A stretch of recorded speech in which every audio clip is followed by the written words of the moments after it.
Sejak penahanan hari Jumat kemarin ini kan baru berjalan 2 hari. Dan informasi-informasi yang disampaikan oleh penyidik pun itu belum begitu jelas menurut kami tentang eh, tindak pidana yang dituduhkan itu peristiwanya seperti apa gitu ya. Kenapa itu penting? Karena sebenarnya di KUHP kita, di Kitab Undang-Undang Hukum Acara Pidana kita, salah satu dari hak tersangka itu adalah diinformasikan secara jelas.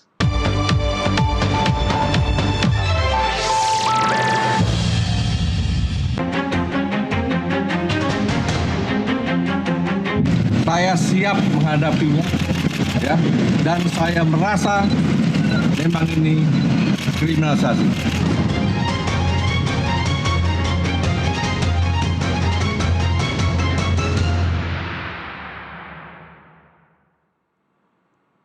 Kembali di NTV Prime Dialog, pemirsa. Sore ini kita akan bahas sebuah ironi penegakan hukum kita. Kasus dugaan tindak pidana pencucian uang TPPU yang menyeret mantan Jampitsus Febri Adriansyah yang sebelumnya dikenal sebagai tokoh yang memburu para koruptor. Kini justru harus berhadapan dengan tuduhan menyembunyikan kekayaan ilegal. Dan yang juga tak kalah mengejutkan adalah barisan lini depan pembelanya, yakni Febri Diansyah, ex juru bicara KPK yang dikenal vokal menyuarakan anti korupsi. Di publik pun muncul pertanyaan, apakah ini murni profesionalisme hukum tanpa ada benturan moralitas yang dikorbankan? Kita akan bahas bersama para narasumber yang sudah tersambung melalui sambungan Zoom sore hari ini. Ada pakar hukum tindak pidana pencucian uang TPPU Yenti Garnasih, dan juga kita akan tersambung sesaat lagi masih menunggu pemirsa dengan Febri Diansyah, kuasa hukum tersangka kasus TPPU yang juga ex Jampitsus Febri Adriansyah. Jadi dua Febri ya, Febri membela Febri. Baik, kita akan sapa Bu Yenti. Terima kasih sudah hadir di NTV Prime.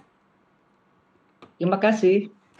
Bu Yenti, pertama-tama saya ingin menanyakan soal prosedur ya, yang sempat dikatakan oleh kuasa hukum Febri Adriansyah, yakni Febri Diansyah, mengatakan penahanan ini prematur karena alat bukti masih perlu dikonfirmasi. Nah, tanggapan Anda seperti apa, Bu Yanti?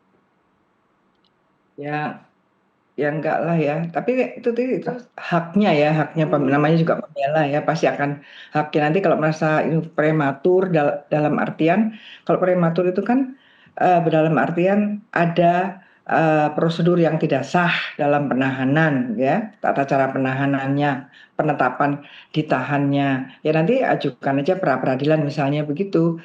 Tapi apa ya, waktu itu kan sudah sedemikian rupa penggeledahan, kemudian sudah dinyatakan tersangka, terus diperiksa gitu ya. Kalau sudah diperiksa gitu kan ini juga bukan OTT. Ya, kalau bukan OTT itu artinya sudah pendalaman dalam penyelidikan sudah sedemikian rupa. Bahkan saya berpikir bahwa penyelidikan yang dilakukan oleh Tas Tipikor Baris Polri itu pasti lebih dari 6 bulan gitu. Apalagi ada peristiwa-peristiwa yang waktu itu ya di Hotel Borobudur dan sebagainya gitu udah dikumpulkan sedemikian rupa.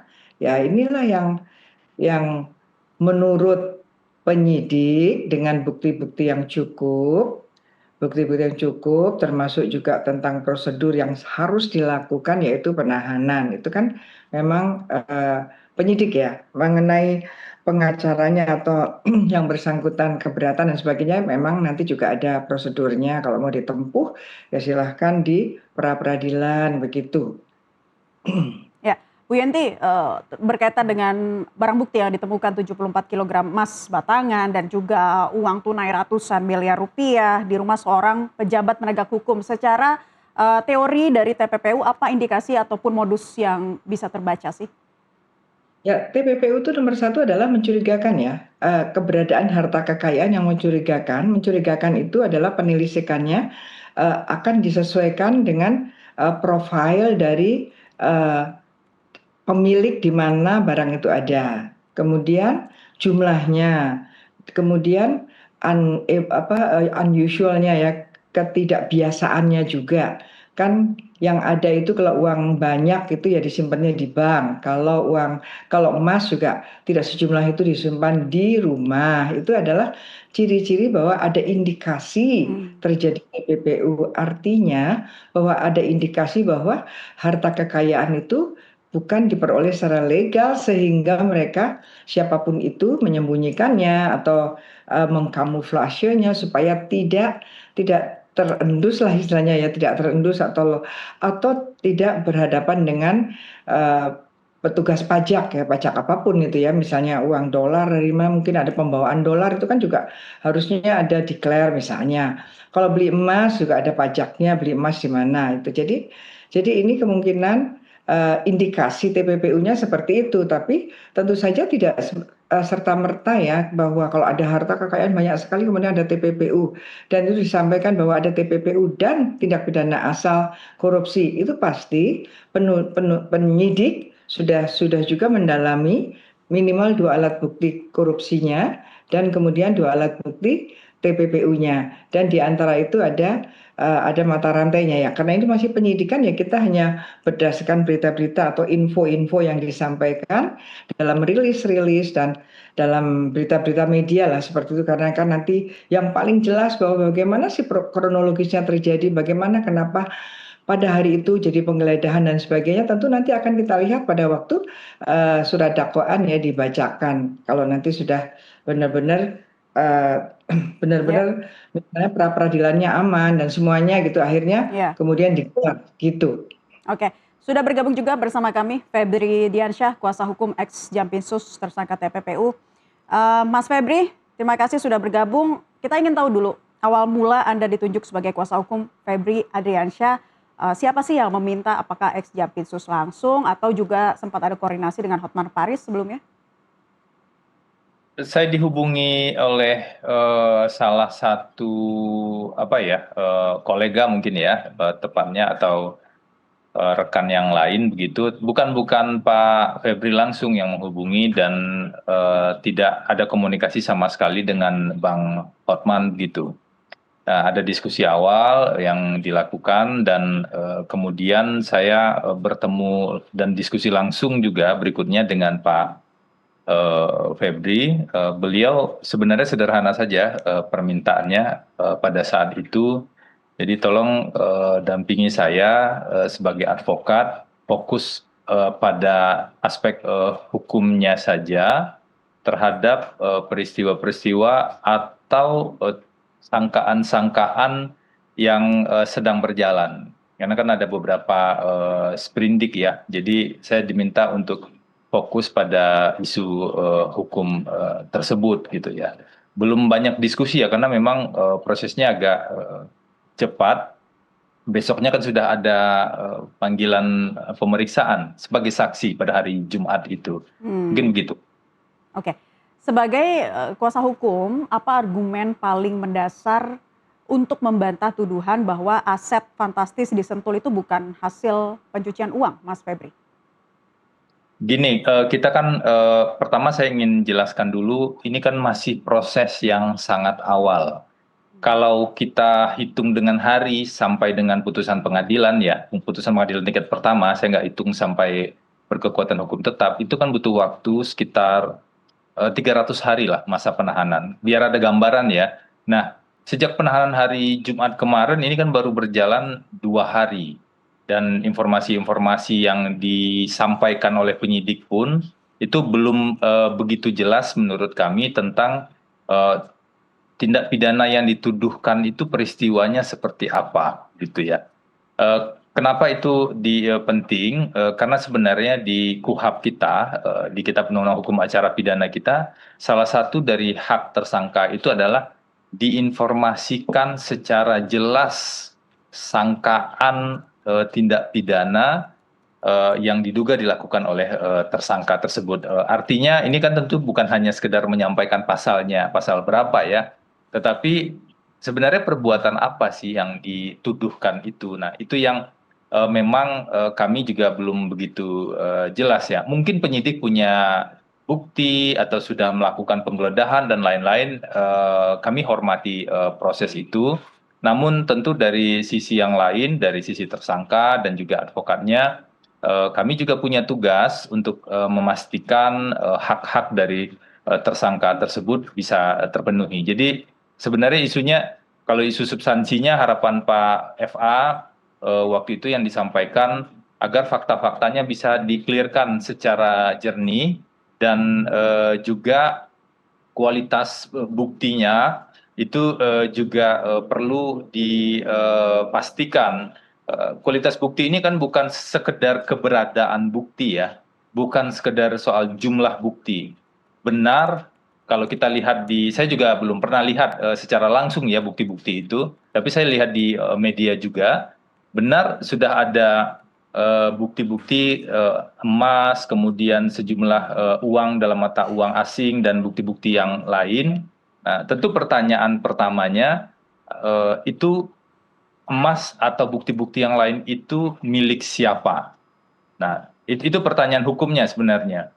Bahwa barang-barang tersebut ditemukan di beberapa tempat, termasuk rumah yang sudah diakui itu yang dimiliki oleh Pak FA, tapi tentu tetap perlu dibuktikan siapa pemilik aset-aset yang disita tersebut. Karena rumah tersebut sebenarnya kan sudah disampaikan itu sudah cukup lama tidak ditinggali oleh yang bersangkutan dan kemudian digunakan untuk kegiatan-kegiatan yang lain. Bahkan sempat kosong juga. Nah, dari perspektif penyidik mestinya, menurut saya ya, mestinya bukti-bukti itulah yang didalami agar clear terlebih dahulu. Jadi sebelum kita bicara emas itu sumbernya dari mana, kita bicara dulu emas itu punya siapa. Nah, ini yang isu krusialnya secara hukum menurut kami.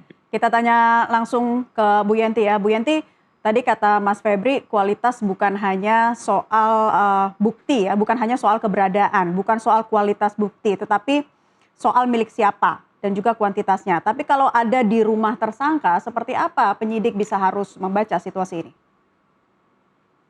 Iya, kalau ini kan sudah ada barang bukti ya, ada penggeledahan. Kenapa menggeledah? Itu kan pasti sudah ada pendalaman sehingga digeledah ya, digeledah rumah ini gitu. Dan kemudian di rumah ini ada barang yang mencurigakan. Mencurigakan dalam artian jumlahnya besar dan tidak sesuai dengan pemiliknya. Kan itu yang bahwa nanti itu ternyata bukan pemiliknya yang bersangkutan itu masalah nanti. Tapi sekarang ini karena TPPU itu kan juga tidak harus barangnya dia ya, tidak harus barangnya dia. Justru TPPU itu kita juga akan mengejar sampai dengan jangan sampai uang hasil kejahatan itu ada di tangan sebetulnya bukan pemiliknya, tetapi justru ditempatkan di tempat lain, orang lain. Itu juga nanti akan dikejarnya dengan TPPU bahwa yang punya uang itu juga pasti kena gitu ya. Kalau itu nanti kena ya pasti kena lah. Artinya apa? Karena TPPU itu harus harta kekayaan hasil kejahatan. Artinya di manapun sepanjang itu harta kekayaan hasil kejahatan yang paling penting harus dibuktikan, dicari bukti, belum ke pengadilan, dicari bukti oleh penyidik adalah bahwa harta kekayaan itu hasil kejahatan korupsi. Dalam hal ini jelas korupsi karena yang menangani adalah APH korupsi. Harus dari korupsi mana? Bahwa itu bukan miliknya dan sebagainya karena ada padanya. Karena ada apakah itu dititipkan, apakah itu disembunyikan dan sebagainya itu memang delik-delik tindak pidana TPPU itu perbuatannya seperti itu. Dan pada orang-orang yang pada dirinya, pada tempatnya, pada penguasaannya ada harta kekayaan dari hasil kejahatan itu akan kena TPPU. Jangankan hanya di rumah, misalnya disetorkan di suatu entity ya, lembaga apapun, tapi dia tidak pakai declaration tadinya, kemudian ternyata itu hasil kejahatan, pasti juga diperiksa entity tersebut ya, lembaga perusahaan tersebut juga akan diperiksa karena misalnya ada sekian banyak di perusahaan ini ada korupsi, kemudian uangnya masuk ke perusahaan ini, dikejar ternyata ada di situ. Kalau itu pakai transaksi, kelihatan transaksinya. Yang bersangkutan yang transaksinya, rekening perusahaan itu ada transaksi yang dari hasil kejahatan si A misalnya, itu juga pasti akan diperiksa. Demikian juga dengan yang saat ini ya. Hanya memang betul ini kan apa ya, bukan bukan gaduh sih ya. Jadi pemberitaannya kan luar biasa lah, kita beberapa kali terjadi seperti ini, bahwa ini dikaitkan dengan tiga korupsi yang kita juga tidak jelas ya. Tiga korupsi Asabri, Krakatau Steel, dan yang baru. Kalau yang baru oke ya kita, tapi yang Asabri ini, yang Asabri bagaimana ya? Apa yang dulu belum selesai atau bagian dari penegakan hukum yang dulu? Krakatau Steel juga begitu. Tetapi berkaitan dengan batu bara itu jelas bahwa disampaikan bahwa PLTU Ya. itu adalah mereka melakukan dua perusahaan besar waktu itu, awal-awal disampaikan itu adalah sejak 2018 sudah melakukan suatu markup dan under apa ya, under quality dari batu bara itu, sehingga membuat blackout itu sejak 2018. Artinya sejak 2018 ada TPPU, ada korupsi, maaf ya Mas Febri, ada korupsi, dan kemudian korupsi itu berarti kan menghasilkan atau apapun itu ya, dari hasil markup itu kemanapun itu kemungkinannya setelah 2018, setelah due date-nya atau bahkan mungkin sebelumnya ya, mungkin misalnya ada juga sih Mas Febri paham betul ya bahwa korupsi itu ada juga yang di ijon misalnya, kan itu juga ada. Itu mungkin nanti harus kita menginginkan semuanya adalah walaupun dokumen hukum itu artinya apa sih yang sedang dilakukan, kita ingin ada transparansi, walaupun saat ini kan kita tidak bisa tahu mendetail ini siapa yang akan diperiksa, kan nggak boleh juga. Ini saya kira masyarakat akan mengetahui sepanjang yang memang masyarakat memang berhak tahu atas informasi perjalanan kasus ini. Oke, Mas Febri Adriansyah terang-terangan merasa dirinya dikriminalisasi. Bisa Anda ejawantahkan apa sih maksud dari keterangan yang disampaikan oleh klien Anda ini? Pertama saya sampaikan terima kasih dulu ke Bu Yenti. Saya pikir apa yang disampaikan Bu Yenti itu benar ya. Memang kalau kita bicara soal tindak pidana pencucian uang, hal yang paling utama sebenarnya yang harus dibahas adalah predicate crime-nya atau tindak pidana asalnya itu apa, kan gitu. Nah, karena ini ditangani oleh Koptas dulu ya, kemudian sekarang penanganannya dilakukan oleh Pitsus, tentu indikasinya predicate crime-nya adalah tindak pidana korupsi. Nah, itu juga sempat kemarin ketika disampaikan informasi penetapan tersangka, sebenarnya Pak FA ini kan diperiksa jam 2 siang ya, sebagai saksi awalnya. Kemudian setelah selesai pemeriksaan saksi sekitar jam 7 kami diinformasikan bahwa sudah ditingkatkan menjadi tersangka dan kemudian dilakukan penahanan tersangka TPPU ya. Nah, ada pertanyaan waktu itu predicate crime-nya apa? Yang mana begitu? Itu ada pertanyaan yang disampaikan oleh Pak FA agar kami juga bisa jelaskan untuk kebutuhan pembelaannya. Di KUHAP kan itu jelas sekali disampaikan harus diterangkan secara jelas tindak pidananya. Nah, memang pada saat bicara soal predicate crime masih belum clear ini predicate crime-nya yang mana seperti itu. Kenapa ini penting? Karena kalau kita lihat sprindiknya yang ada, Polri kan menerbitkan 3 sprindik. 3 sprindik, yang satu saya belum baca sprindiknya ya, tapi yang diinformasikan oleh aparat penegak hukum adalah satu terkait dengan batu bara yang blackout ya, yang tadi dibilang Bu Yenti. Yang kedua terkait dengan Asabri, yang ketiga terkait dengan Krakatau Steel gitu. Nah, setelah kami cek, hanya ada satu penetapan tersangka dari 3 ini yang di Polri, yaitu penetapan tersangka dalam kasus Asabri. Kalau yang lain masih sprindik umum sifatnya. Nah, setelah itu kan dilimpahkan ke kejaksaan, dan di kejaksaan menerbitkan 3 sprindik juga. Tampaknya sama ini sprindik umumnya. Kemudian kejaksaan baru menindaklanjuti 1 sprindik umum TPPU menjadi penyidikan menjadi penetapan tersangka. Nah, kemarin itulah pemeriksaannya yang di hari Jumat. Karena kita bicara soal TPPU, tentu kita bicara tentang ini predicate crime-nya apa. Kalau TPPU ini misalnya dikaitkan dengan temuan barang bukti emas ataupun sejumlah uang tersebut, menurut kami, menurut Pak FA juga pada saat itu, pertanyaan pertamanya itu emas milik siapa. Nah, yang kedua, selain milik siapa, tentu kita bicara lebih jauh hasil dari mana, kan begitu ya, untuk menelusuri ke belakangnya. Dan kalau itu milik udah diketahui milik siapa, kenapa berada di tempat itu? Nah, Ya. itu tentu penting dibuktikan. Nah, inilah isu krusialnya. Kalau saya sangat senang sebenarnya apa yang disampaikan Bu Yenti, ayo diterangkan sejelas-jelasnya. Tentu ada batasan juga, saya paham di penyidikan kan nggak semuanya bisa diterangkan, tapi setidaknya masyarakat bisa Hmm. mengikuti dan mengawal ini agar eh, sesuai dengan rel dan koridor hukum. Jadi satu, substansinya adalah substansi hukum terkait dengan sangkaan ini, koridornya adalah koridor hukum. Bagi saya, itu tugas saya sebagai advokat untuk menjaga itu. Jadi hak-hak tersangka kemudian fokus pada koridor hukumnya dan substansi hukumnya. Sayangnya memang ini yang belum begitu jelas. Bagi kami ini belum begitu jelas, makanya kemarin Pak FA juga menuangkan di BAP-nya salah satunya adalah terkait dengan belum jelasnya predicate crime dari TPPU ini.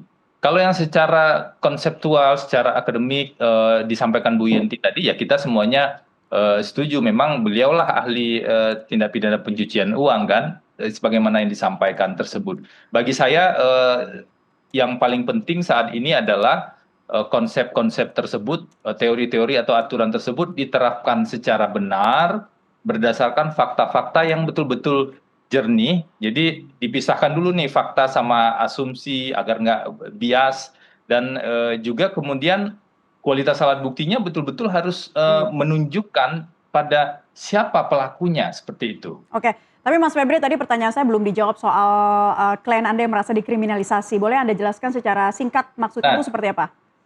jadi ini rangkaian berikutnya dari apa yang saya jelaskan tadi. Kalau bukti-buktinya tidak begitu jelas, belum begitu clear ya yang tersampaikan, saya pikir wajar kemudian ada pertanyaan itu. Ini benar nggak sih apa namanya konstruksi perkara hukumnya kuat? Kalau konstruksi perkara hukumnya tidak kuat kan wajar kemudian ada bantahan-bantahan, dan hak untuk membantah itu juga salah satu yang dijamin sebenarnya oleh KUHP kita. Jadi dalam konteks itulah secara fair kita perlu jaga proses ini bersama-sama. Kami sebenarnya di satu sisi juga apresiasi ya ketika kemarin tim 9 itu melakukan proses pemeriksaan secara baik, dan kemudian sebenarnya meskipun ini dilema ya kalau bagi kami, meskipun Hmm. misalnya ada keberatan soal penahanan dan lain-lain tersebut, tetapi pemilihan tempat penahanan di KPK sebenarnya itu mungkin jauh lebih baik untuk pesan pada publik ya. Karena kalau saya nggak kebayang kalau penahanannya misalnya di kejaksaan begitu, dari perspektif publiknya bagaimana? Ya terlepas dari kami setuju atau tidak setuju ada persoalan atau tidak dalam prosedur penetapan tersangka atau penahanan ini, begitu. Oke, lalu langkah hukum yang akan ditempuh sesegera mungkin setelah ini apa? Ada opsi pra peradilan di situ? Saya belum ketemu dengan Pak FA setelah proses pemeriksaan itu. Jadi setelah pemeriksaan kemarin itu kan selesainya hampir tengah malam ya. Saya kan nggak bisa bareng Pak FA untuk ke rutan, jadi saya turun lewat pintu depan untuk bisa jelaskan ke teman-teman media, ke wartawan, karena banyak sekali pertanyaan saat itu. Dan ketika kami tim advokat sudah sampai di KPK mengatakan, karena bahkan kami nggak bisa ketemu kan di sana karena aturan di KPK cukup kuat soal penahanan ini, pengelolaan rutan rumah tahanan ini. Jadi kami baru bisa besuk atau keluarga baru bisa besuk setelah 3 hari seperti itu. Jadi belum ketemu nih sejak kemarin proses penahanan dilakukan. Oke, soal kekuatan besar di balik layar begitu ya, ada juga pernyataan ataupun ada sedang membidik klien Anda secara personal atau bagaimana? Nah, ini yang perlu saya clearkan sebagai advokat.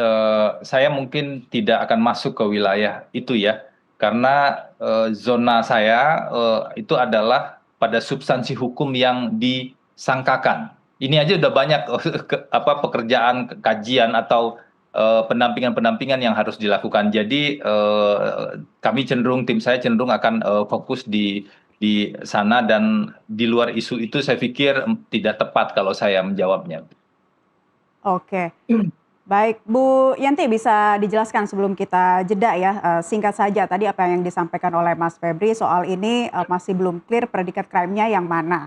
Kemudian tersangkanya tuh ada di Asabri, yang lainnya sprindik umum. Bagaimana tim 9 harus sigap ya menyelidiki dan juga membuat perkara ini seharusnya bisa lebih cepat ditangani? Iya, harusnya lebih cepat ya. Jadi gini, kalau nggak salah kan sangkaannya dua ya Pak Mas Febri ya, korupsi dan TPPU. Artinya di korupsinya itu korupsi yang mana, keterlibatannya bagaimana? Apakah itu kalau kalau nggak salah kan berkaitan dengan suap, gratifikasi atau pemerasan. Kemudian TPPU-nya ini juga harus jelas apakah dari hasil korupsi yang dihasilkan oleh orang melakukan korupsi itu diserahkan ke Pak Febri yang memang namanya TPPU, karena apakah jadi gini, ada kemungkinan ada dua hal ya. Satu, penyerahan ini harus lihat penyerahan misalnya ada nanti ya, penyerahan dari yang terlibat korupsi kepada Pak Febri ini, apakah penyerahan korupsi karena suap, dan kalau karena suap TPPU-nya itu harus dari Pak Febri jalan. Ada jadi gitu ya. Jadi ini harus betul-betul jelas dari tiga korupsi tadi. Maka korupsinya itu semuanya itu siapa saja, bagaimana kronologis setelah itu korupsi. Kalau korupsi, ya kalau saya kira tidak mungkin ikut korupsi itu ya. Korupsinya itu kemungkinan adalah menerima suap dalam rangka penanganan korupsi, terjadi tindak pidana korupsi. Tetapi kalau itu begitu, setelah menerima itu kemudian mengalir, maka Pak Febri kena dua tindak pidana sekaligus. Artinya tindak pidana asalnya adalah tetap korupsi itu.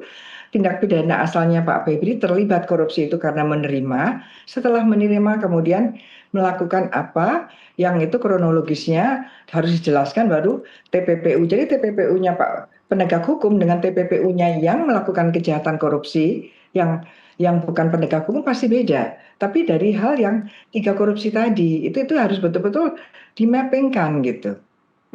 Oke, baik, kita akan break jeda azan maghrib, dan Mas Febri masihkah punya sedikit tambahan waktu untuk kami memberikan penjelasan seusai jeda azan maghrib? Saya mungkin mohon izin sampai di sini, nanti mungkin di sesi berikutnya. Terima kasih juga Bu Yenti, banyak masukan saya pikir. Baik, baik. Kuasa hukum Febri Adriansyah, Mas Febri Diansyah. Terima kasih sudah bergabung di kesempatan NTV Dialog Prime, dan pemirsa tetaplah bersama kami. Kami masih akan melanjutkan perbincangan bersama Ibu Yenti Ganarsi seusai jeda maghrib berikut ini.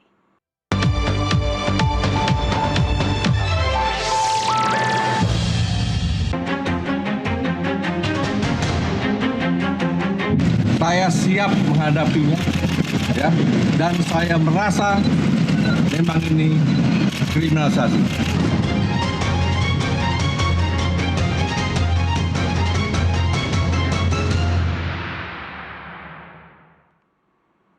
Kembali bersama kami di NTV Dialog Prime. Febri ditahan di rutan KPK dan saat ini dibela ex KPK. Nah, di segmen 2 ini kita akan lebih membahas mengenai hak istimewa tahanan, transparansi, skenario hukum. Masih bersama kami Bu Yenti Garnasih, pakar TPPU. Bu Yenti, publik di media sosial meradang ya melihat Febri keluar tanpa rompi tahanan Pingkas Kejagung dan tangan bebas tanpa borgol. Nah, apakah Anda melihat hak istimewa atau diskriminasi hukum dalam memperlakukan mantan pejabat tinggi kejaksaan dalam hal ini, Bu Yenti? Ya, tak terelakkan itu ya, tak terelakkan seperti itu. Dan sangat disayangkan ya, sangat disayangkan karena petinggi-petinggi yang sudah pernah terjerat korupsi, tersangka, terdakwa itu misalnya ya, apalagi dulu kan dijajarin gitu ya, semua seperti itu.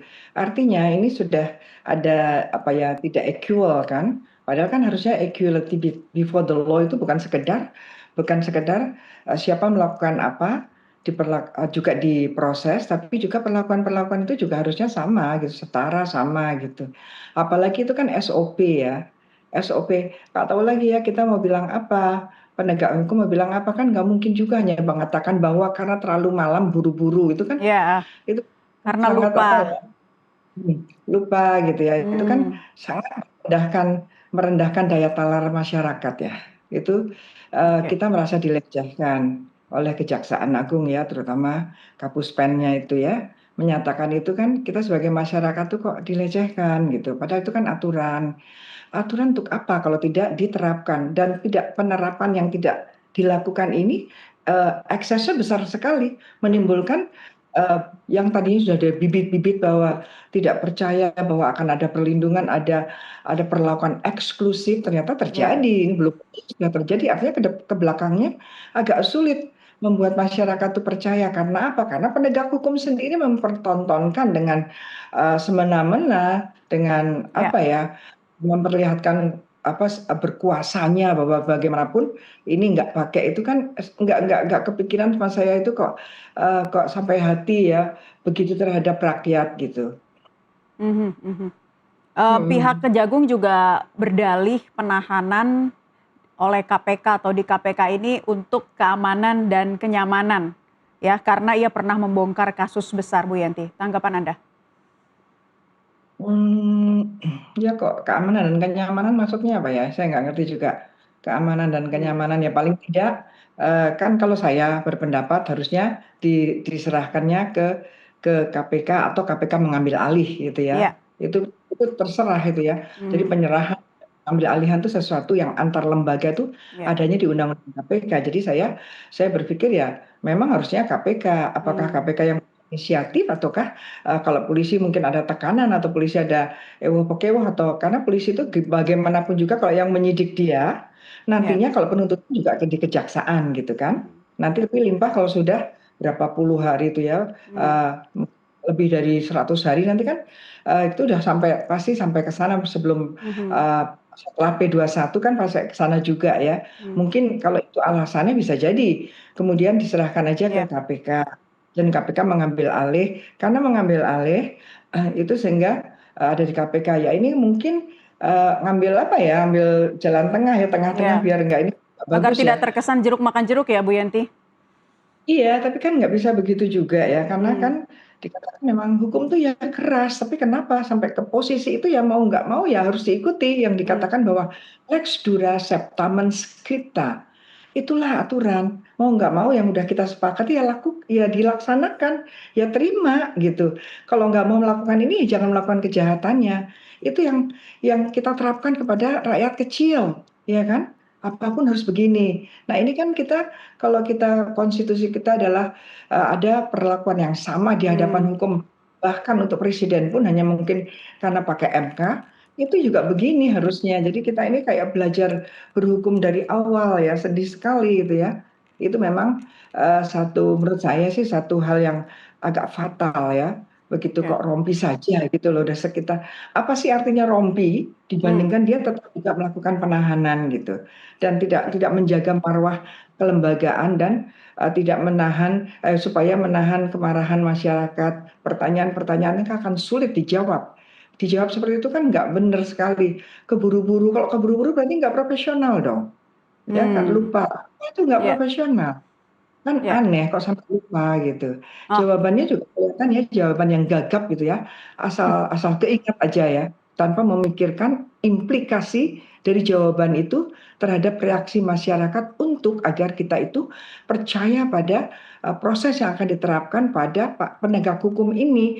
Penegak hukum korupsi yang sedang menangani korupsi ternyata terjadi tindak pidana korupsi, kan begitu. oke. Maka tadi saya katakan harus dijelaskan Iya, kejahatan, dari kejahatan asal tiga ini, mmm, keterlibatan Pak Febri terhadap kejahatan asalnya Pak Febri itu yang mana, dan setelah itu TPPU-nya Pak Febri yang mana. iya, Jadi ini benar-benar mendetail ya, iya, karena ada TPPU yang untuk para pelaku kejahatan korupsi yang tiga itu tadi, pasti ada TPPU-nya. mmm, Apakah dia yang pada waktu ada menyuapnya lagi ya, menyuap iya, ataukah menghadiahkan, itu adalah juga bisa korupsi, bisa juga dari pihak pengusaha itu melakukan TPPU gitu. mhm, Ini harus benar-benar apa ya, benar-benar bagus gitu ya, dan jangan mengeluh deh. Jadi kita itu sudah pada zaman Marcos ya, untuk disampaikan aja, Ferdinand Marcos itu waktu itu ada korupsi dan TPPU. Tindak pidana asal itu hampir 100 tindak pidana asal dan itu bisa dilihat semua gitu. Jadi kita jangan seolah-olah Indonesia saja yang baru menerapkan. Kita malu dilihat oleh negara-negara lain kalau seolah-olah ini sulit sekali dan sebagainya. 2 minggu yang lalu kita sudah dinobatkan sebagai negara terkorup. Nah, terkorupnya ini jangan-jangan juga ditambahin karena selain konflik of interest juga karena keterlibatan penegak hukum terhadap korupsi itu sendiri gitu. Ini yang harus menjadi titik sentral kita. Kenapa korupsi kita tuh semakin merajalela? Ya antara lain bukan hanya sistemnya saja, ternyata penegak hukumnya juga bisa disogok. Nah ini paling penting. Jadi kita sudah menghadapi sistem nih. Sistemnya juga korup, misalnya terpaksa jadi ikut korup ya. Sistemnya tuh ada peluang untuk melakukan korupsi, mau nggak mau jadi ikut. Kita berharap nanti kalau ketahuan penegak hukumnya bagus, tapi ternyata di sistemnya sendiri peluang korupsinya tinggi sekali, begitu limpah ke penegakan hukum, ternyata penegak hukumnya juga rentan melakukan korupsi dalam rangka penanganan itu. Jadi udah paket komplit ya keprihatinan kita terhadap perilaku korupsi di Indonesia. Dan mencederai kepercayaan publik saat ini. Bu Yenti, secara sederhana bagaimana langkah mengungkap dugaan TPPU Febri dan rekomendasi Anda untuk tim 9 saat ini? Ya, jadi rekomendasi saya harus tim 9 ini nggak fokus kepada Pak Febri aja gitu, sama 2 ini enggak ya, harusnya ini dalam kerangka besar ini ada 2 nama ini. Jadi sekarang ini kelihatannya kok hanya di 2 nama ini kita nggak mau gitu ya, mestinya di korupsi 3 itu siapa saja, yang menerima juga siapa saja, apalagi 400 sekian dan emas itu apa iya hanya berkaitan 2 orang ini, salah satunya mengatakan punya ini, satunya ini, kan tidak mungkin. Itu pun harus dijelaskan kepada masyarakat kenapa sampai ada emas sekian banyak, tidak itu juga lolos dari laporan bahwa ada pembelian emas sekian banyak. Kemudian ada pertukaran uang. Siapa money changernya? Siapa dalangnya? Ini saya kira banyak sekali dan itu harus dibuka semua. Jadi bukan hanya fokus ke 2 orang ini. Ini hanya menjadi beritanya luar biasa, tetapi jangan-jangan perbuatan yang lain juga lebih luar biasa lagi. Itu yang kita harapkan supaya ke depannya tidak main-main lagi dengan cara-cara korupsi yang sebetulnya korupsi dan TPPU-nya ini tidak terlalu canggih. Ini biasa-biasa saja. Kenapa jadi terjadi ini? Karena memang para pelaku itu atau orang-orang yang potensi melakukan itu melihat bahwa penegakan hukum di Indonesia itu memang benar-benar gampang disuap. Jadi mereka berani melakukan ini. Jadi bukan karena kita tidak kuat, bukan karena mereka bagus, karena memang kita tidak kuat, pengawasan tidak kuat, penegakan hukum tidak kuat, sehingga bukan karena modusnya yang tinggi, tapi memang kita lemah dalam hal pengawasan dan lemah juga dalam hal menegakkan hukum setegak-tegaknya demi keadilan, kepastian, dan ada berguna penegakan hukum ini adalah agar nantinya tidak terjadi lagi, yang bersangkutan tidak melakukan lagi, orang lain tercegah untuk tidak berani-berani melakukan lagi. Siapa orang lain itu? Yaitu orang-orang yang full power, apakah itu yang punya profesi tinggi ya, pejabat tinggi, ataukah mempunyai harta kekayaan yang tinggi, yang biasanya seperti pihak swasta yang menginginkan agar proyeknya bisa dengan cepat dilakukan, karena pada umumnya adalah pengadaan seperti itu kan, atau naik jabatan, mungkin ada penyogokan. Intinya di penguasa, di kekuasaan, di legislatif, eksekutif, dan ini yudikatif loh ya, di yudikatif ini sudah memang rentan korupsi.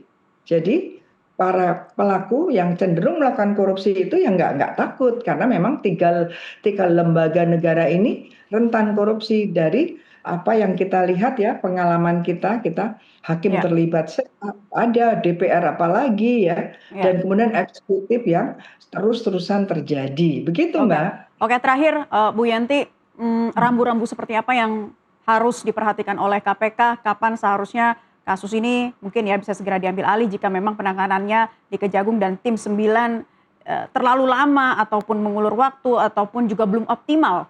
Apa yang mesti diperhatikan saat ini untuk bisa kemudian mengembalikan kepercayaan publik terhadap proses hukumnya? Terutama kemarin ya, ketika tidak pakai rompi aja, sebetulnya KPK udah tahu ini akan ada masalah nih. Itu aja itu petunjuk kan, ya kan, bahwa bahwa yang bersangkutan merasa dikriminalkan, bukan kriminalisasi ya. Kalau kriminalisasi itu adalah proses membuat satu perbuatan yang tadinya bukan pidana menjadi tindak pidana. Itu kriminalisasi. Kalau ini dia merasa dikriminalkan, artinya tanpa bukti awal, kok saya dijadikan ini kan gitu. Tapi itu ya sudahlah, itu pembelaan. Jadi harusnya ya dengan adanya yang kemarin ini titik poinnya itu adalah itu saja pakai rompi aja sudah tidak berani memakaikan gitu. Jadi mana kita mau percaya ke kejaksaan? Bagaimana masyarakat ya? Kalau saya nggak percaya bukan hanya bicara, tapi kan masyarakat ini kan beberapa hari ternyata di demo terus kan di sana kan, itu kan situasi yang tidak bagus, ya kan? Jadi ini penegakan hukum ini yang terlalu direcoki dengan apa ya?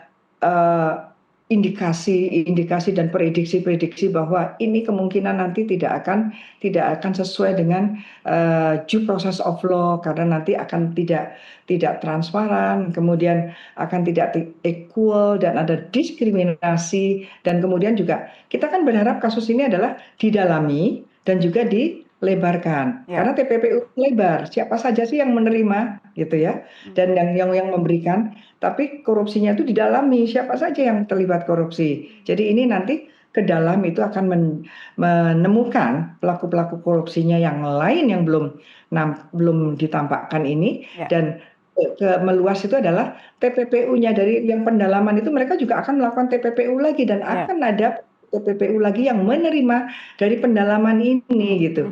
Itu saya kira kejaksaan sudah luar biasa waktu itu bisa melakukan ya. Jadi kalaupun ada oknumnya yang sekarang harus menghadapi ini ya terimalah.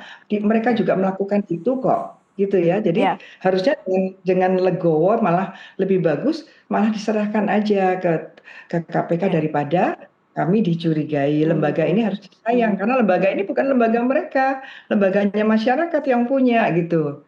Jadi mereka itu sepertinya masih akan panjang ya Bu Yenti pengungkapan kasusnya, dilihat dari TPPU-nya ini alirannya kemana saja, dan kita akan tunggu. Seharusnya kasusnya bisa ditangani dengan cepat, apalagi sudah ada tim 9 saat ini. Kita percayakan dan juga publik bisa menyimak secara transparan.